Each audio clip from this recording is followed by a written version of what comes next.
Aujourd'hui, on va visiter un appartement.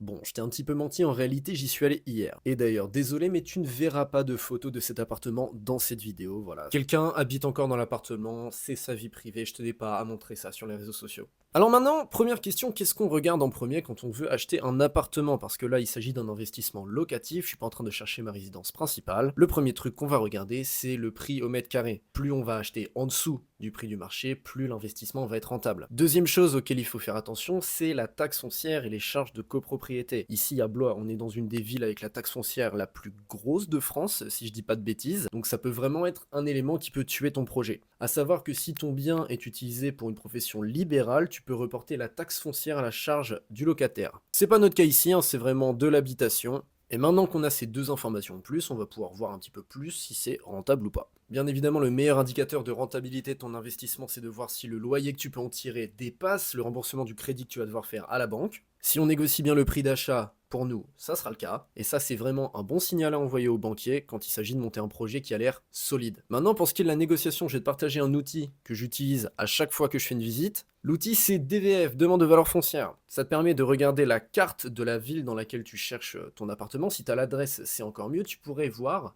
à combien il a été acheté la dernière fois qu'il a été vendu. Donc si le commercial immobilier essaie de t'embourber ou s'ils essaient de te faire pleurer en disant qu'ils n'auront aucune plus-value à la revente, tu peux vérifier quoi. Blague à part, c'est vraiment un super indicateur, c'est quelque chose que tu peux utiliser dans ta négociation, c'est quelque chose que tu peux utiliser pour faire des projections toi-même sur ton propre investissement. Pour l'instant, on a fait seulement une seule visite, je te tiens au courant de comment ça évolue et de si on fait une offre. On se voit demain, abonne-toi si c'est pas déjà fait, des bisous, ciao.